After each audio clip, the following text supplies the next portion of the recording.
We can actually get started just 5 minutes early on our last presentation before we break for our all question and answer panel for the speakers that are still here. So I'd like to introduce Professor Bruce Ledewitz. He is a faculty member at Duquesne University School of Law, and he teaches in the areas of state and federal constitutional laws and jurisprudence. He's a graduate of Yale Law School and is a fierce advocate against the death penalty, where he has served also as a secretary of the National Coalition to Abolish the Death Penalty. Please help me welcome Professor Bruce Ledewitz. You're almost done. How many of you have watched, is this on? Hello? I did something wrong.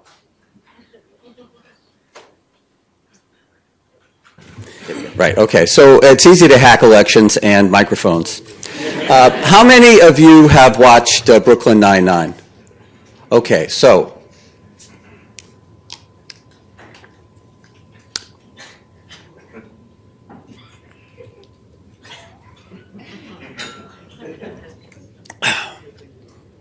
it's Amy holding the crowd. The speakers have all been emphasizing their roots in Tennessee. So I want you to know that I clerked for 2 years for perhaps the greatest American trial judge in our history, Robert Taylor of the Eastern District of Tennessee in Knoxville. A wonderful experience, and I remember Tennessee very fondly, even though people in Memphis don't consider that to be Tennessee. I changed the title of this talk to Saving Democracy. I never expected to have to ask for help saving democracy. And when I say saving democracy, I don't mean something abstract, like curbing the power of courts or limiting the influence of big money. I mean helping to prevent a military takeover. It can happen here. It might be closer than we think. It is not news that American democracy is in trouble. Republicans and Democrats do not trust each other. We inhabit different narrative universes.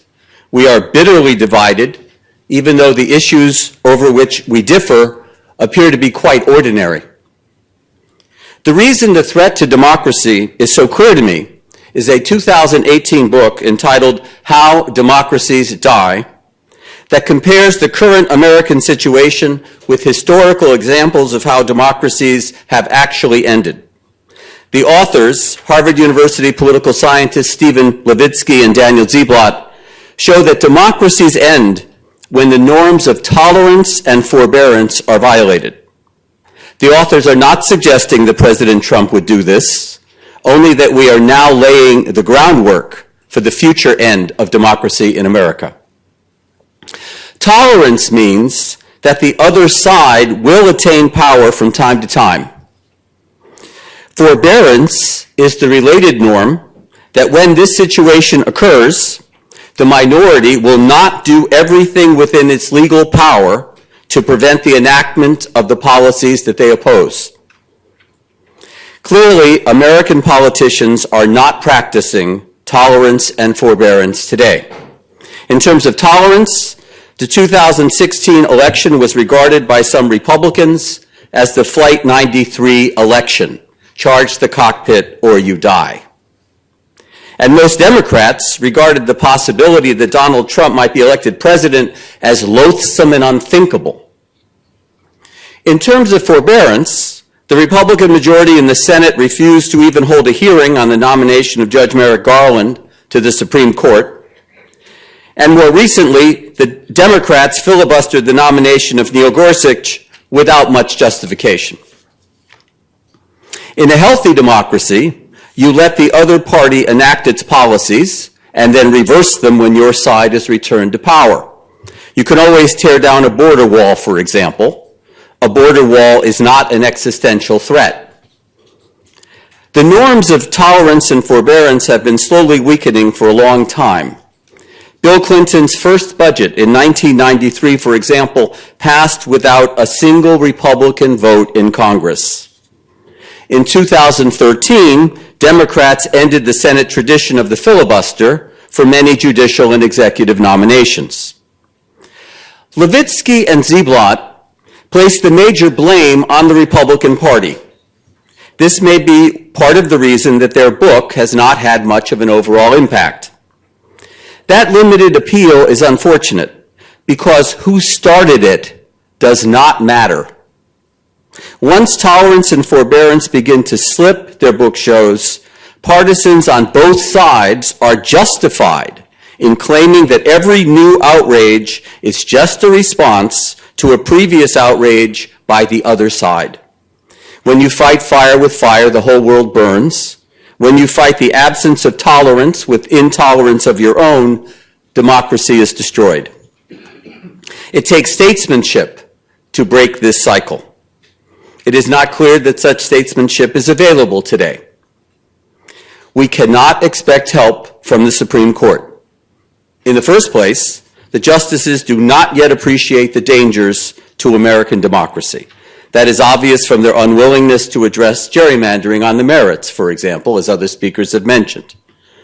But even if the justices were cognizant of the danger, there is not much they can do. The decline of forbearance does not require illegality.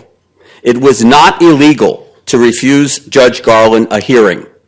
It was not illegal to limit the filibuster. The responsibility to sustain democracy will have to lie with us. How will American democracy end? In my article for the symposium, I described two nightmare scenarios that could so undermine the legitimacy of the American governing structure that some kind of takeover would be inevitable. These two scenarios are the partisan manipulation of the Electoral College and the packing of the U.S. Supreme Court by increasing the number of justices. These two scenarios pose very different threats today. For the moment, the Electoral College looks safe. The current threat is much more likely to come from the Democratic Party packing the Supreme Court. But let me start with the Electoral College, because there actually was a shameful conspiracy to rig presidential elections. It was just barely thwarted. One of the great ironies of American constitutional history that you've heard about today is that Donald Trump lost the national vote by over 2.8 million and yet was still elected president. The reason, of course, was the Electoral College, in which Trump received 304 votes compared to 227 for Hillary Clinton. The reason for this was that Clinton won very large margins in some of the states she carried, while narrowly losing important states in the upper Midwest. The election essentially came down to 77,744 votes in Pennsylvania, Michigan, and Wisconsin. Since almost all states allot their electoral votes to the candidate who wins the state's total vote, a winner-take-all system, this result is easy to understand, and this is Steve Mulroy's point. If those 77,744 votes in Pennsylvania, Wisconsin, and Michigan had changed from Trump to Clinton, then Clinton would have won 46 additional electoral votes, Trump would have lost 46 votes, and Clinton would have narrowly won the Electoral College. So the winner of the national vote would become president after all. Except that in my hypothetical, she does not become president, because all three state legislatures had previously changed the method of distributing electoral votes from winner-take-all to distribution by congressional district. This is not a fantasy. Republican legislators in those three states actually did consider making the change to congressional district distribution after the 2012 election. In all three states, Republicans at that time controlled both houses of the legislature and the governorship, and the Republican legislators had the opportunity. In fact, 5 states that voted for Obama over Romney, including, in addition to those 3, Virginia and Ohio, considered making this change after 2012. If this change had actually happened, instead of winning all 46 electoral votes in those states, Clinton would have won only a plurality and would have come up short in the Electoral College. So, Clinton would have won the national vote, and would have won the presidency under the normal operation of the Electoral College, but she would have lost to a man who lost the national vote and whose party gamed the Electoral College to ensure the election of a Republican president. If that would not have been the end of democratic legitimacy in America, I don't know what the end would look like. A move toward congressional district selection was really just a Republican Party plan to ensure permanent Republican rule of the presidency. One can see this because in late 2011, the American Legislative Exchange Council, ALEC, which is closely aligned with the Republican Party, endorsed allocation of electoral votes based on congressional district results rather than by the winner-take-all method. This change, if enacted nationally before the 2012 election, would have resulted in the election of Mitt Romney over Barack Obama, despite the national vote, and could be predicted to favor Republican presidential candidates going forward. Estimates are that if all states had moved to congressional district distribution, Clinton could have won the national vote by 5% and still have lost in the Electoral College. This intentional thwarting of majority rule was bad enough. But the actual plan of some Republicans was much darker. It was not to move nationwide to congressional district selection, but only to make the move in Democratic-leaning states. There was zero movement election in reliably Republican states. In other words, the real policy being pushed was that Texas and Florida would remain winner-take-all, while 5 states the Democrats usually win in national elections would be encouraged to move to congressional district selection. That was a shameful plot against American democracy. All this was behind the scenes. It would not have become clear to ordinary Americans what had happened until the 2020 presidential election was won by a Republican who lost the national vote, and 2024, and 2028. Eventually, many Americans would have concluded that we don't have a democracy after all. After that, they might have condoned the end of elections altogether as at least more candid. They might have adopted the attitude of Abraham Lincoln, Kim and I using that source. This is the quote, "When it comes to this, I should prefer emigrating to some country where they make no pretense of loving liberty, to Russia, for instance, where despotism can be taken pure and without the base alloy of hypocrisy." The nightmare of the Electoral College did not happen. For one thing, political fortunes shifted. Democrats were elected governors. And, just as important, honorable Republican politicians refused to manipulate the Electoral College. I have already written about the rumors in Pennsylvania that our Republican Governor Tom Corbett put a stop to all such efforts. I'm sure there were other unsung patriots elsewhere who did the same. But we came close to undermining American democracy. Most discouraging of all, many ordinary Republican politicians participated in this effort. All they could see was partisan advantage, legitimate conduct of the Democrats that justified for them any measure that would prevent a loss of power. In the words of Levitsky and Ziblatt, this is how democracies die. The plot to manipulate the Electoral College will not return for the foreseeable future. Unfortunately, my second scenario, just as dangerous, if not more so, may well happen. Court packing is already being called for by some Democrats. And indeed, court packing was already proposed by David Farris in his well-known book, It's Time to Fight Dirty. The background for court packing is that the Republican Party has engineered an ideological takeover of the U.S. Supreme Court through 2 strategies. First was the refusal of the Republican-controlled Senate to confirm any nominee of any Democratic president. It wasn't just Judge Garland. It became clear during the 2016 election campaign that no Supreme Court nominee of a President Clinton was going to be confirmed by. There was not going to be a Clinton Supreme Court until the Republicans lost the Senate. In the words of one strategist, the Supreme Court was just going to be allowed to shrink. Thus, the number of justices on the court was in play, and any means would be used to control the court. Is coordination between the Trump administration and ideologically committed organizations in the selection of Supreme Court nominees. President Trump's original list of potential nominees, including Judge Gorsuch, was prepared by the Federalist Society and the Heritage Foundation.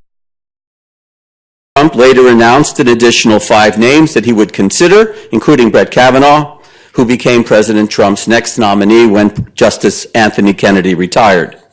The addition to the lists, however, did not indicate any lessening of the influence of conservative organizations.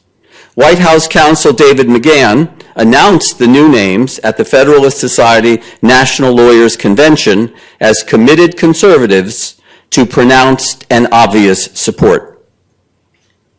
The point of this organized coordination was to prevent the nomination of another Justice David Souter, a presumed conservative Republican who ends up voting with liberals on the court.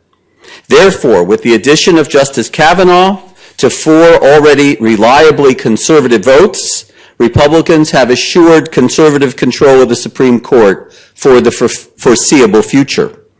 And that future is expected to last a long time.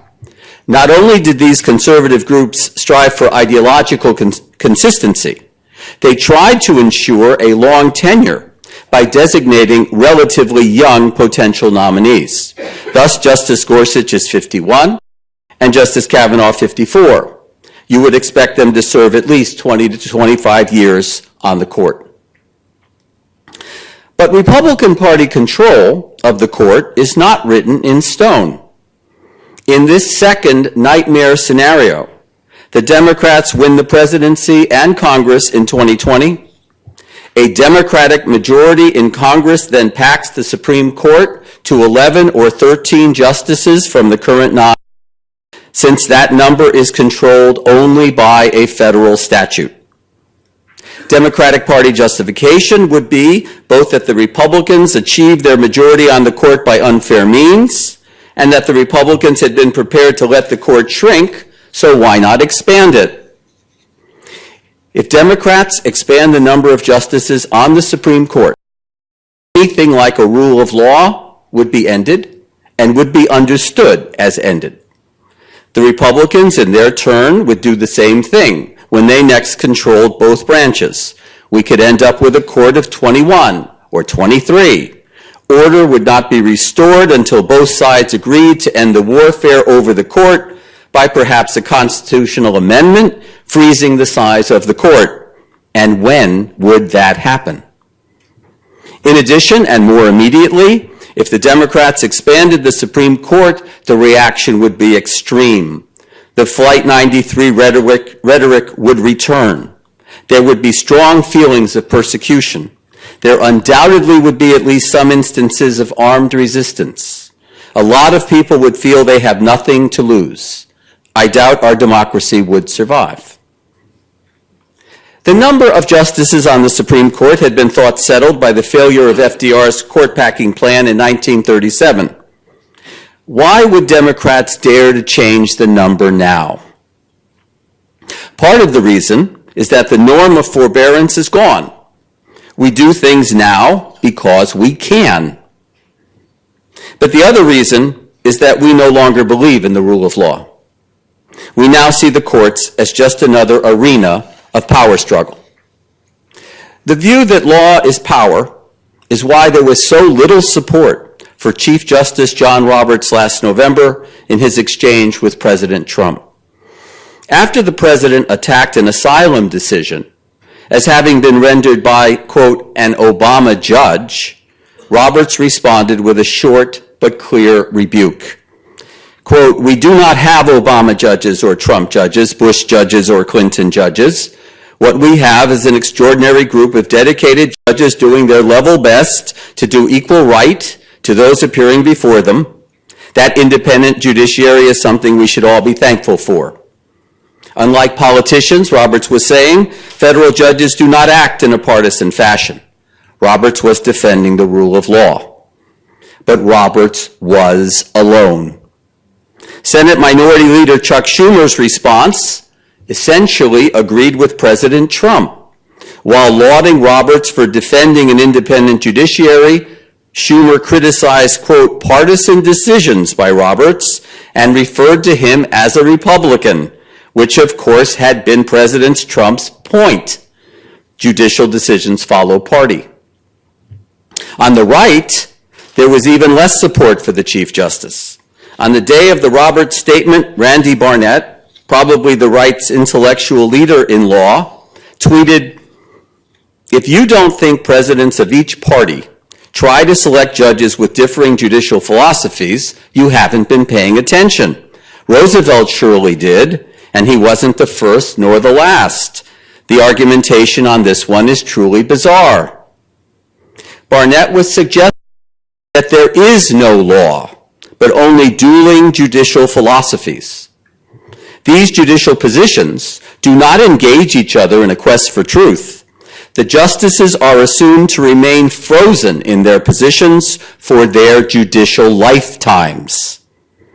You can see that hope for permanent control in the words of Senate Majority Leader Mitch McConnell at the 2018 Federalist Society National Lawyers Convention on November 15th.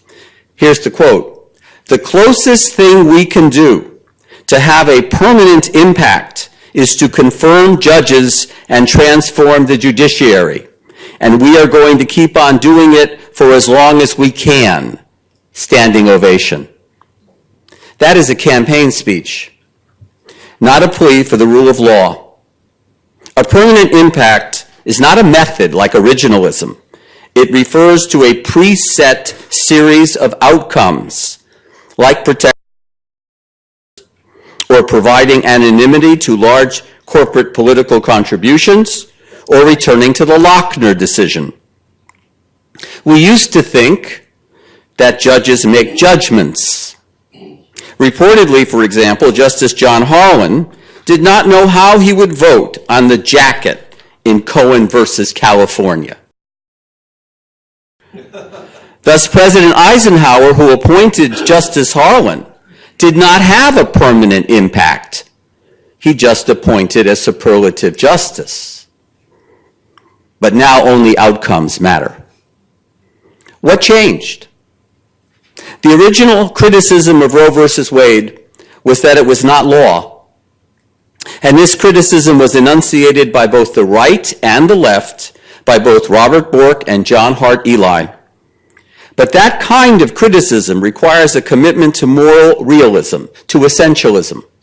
You have to be able to say what law is and what it is not.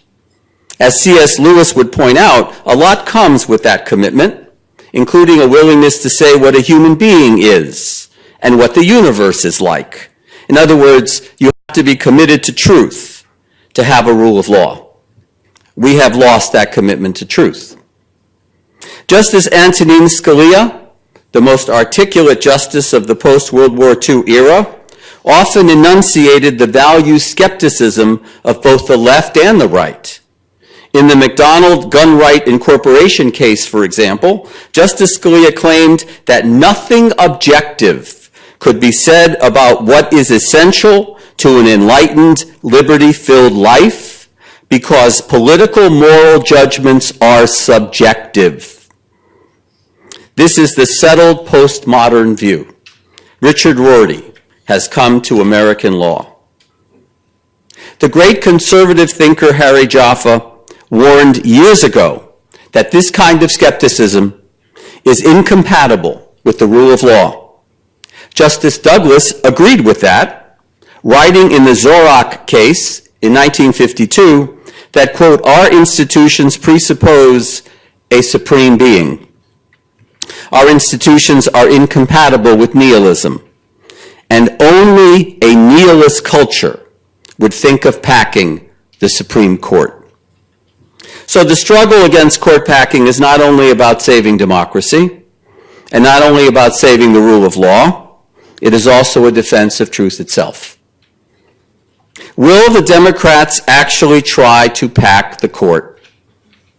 When I started thinking about this a year ago, that possibility seemed just hypothetical, utterly remote. But now I'm afraid the answer is obviously yes. Just yesterday, Beto O'Rourke endorsed court packing, and Pete Buttigieg had endorsed court packing earlier. Other Democratic nominees for president are certain to fall in line.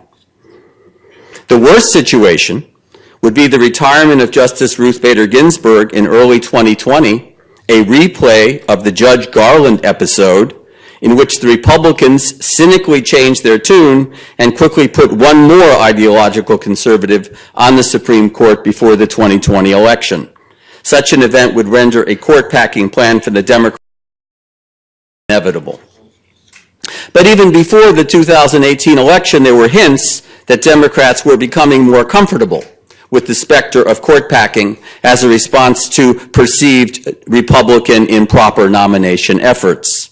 Just look at the extraordinarily offhand acceptance of the idea in a New York Times editorial on September 1st, 2018. Quote, "Democrats howl now, as they should, but they will likely return the favor as soon as they're back in power, perhaps by trying to expand the size of the court."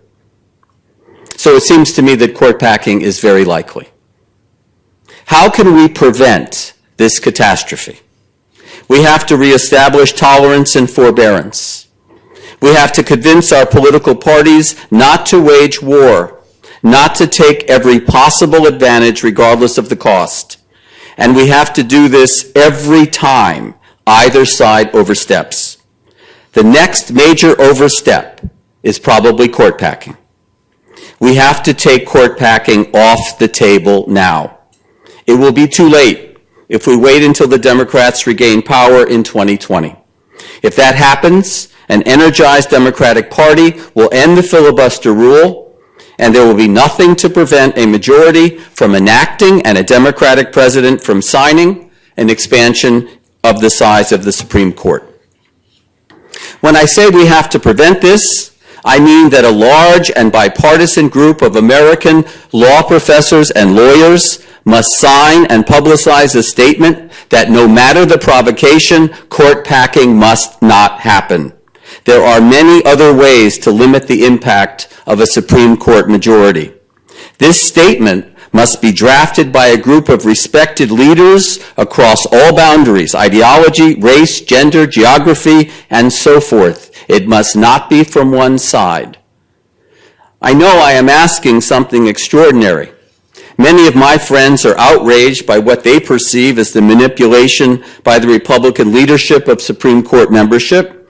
They are horrified at the prospects of the end of Roe and of Obergefell, and maybe even the return of the Lochner era.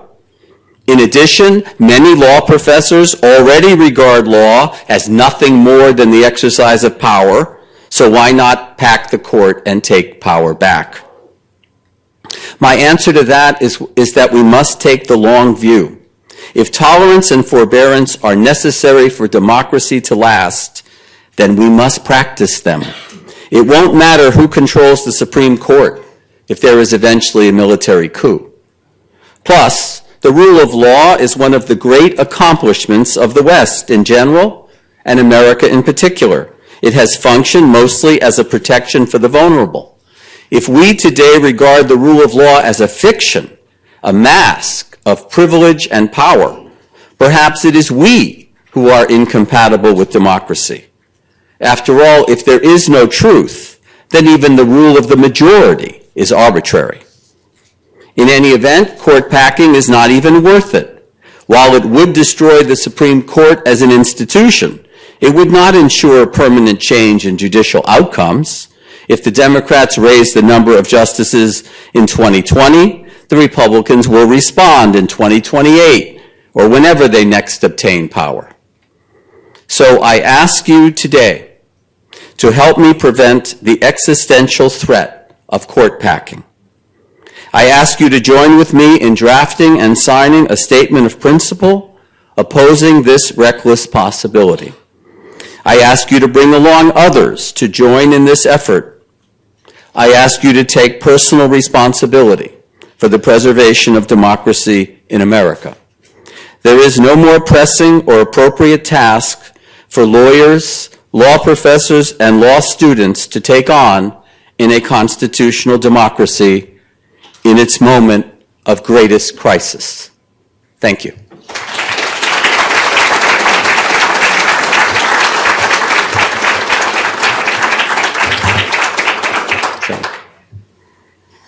Questions? Or you want to go straight to the block? Oh. Yes. Go. No. I don't know. Is it a question here, or are we going to the other thing? Well, okay. Yeah. So, fantastic presentation. Very interesting, provocative ideas. Just a quick sort of devil's advocate pushback on the quarterbacking thing. Forbearance with respect to presidential elections and House and Senate elections is an easier sell because in another 2 to 4, 8 years, you'll have another shot. Forbearance with respect to what they did with Merrick Garland is arguably a tougher sell because that has a 40-year period before you have another shot. It's generations. So one might be tempted to say, we're not going to give up on court packing unless and until we impose term limits, so that every time we have a Supreme Court confirmation, it's a 10, 15, 18-year wait time, not a 40, 50 wait time. And you know, that could be part of a compromise if cooler heads prevail. But are those cooler heads going to prevail? I mean, I think the first question is, if Democrats have the power, should they just pack the court? If the answer is no, it would be good not to do that, then you can begin talking about alternatives.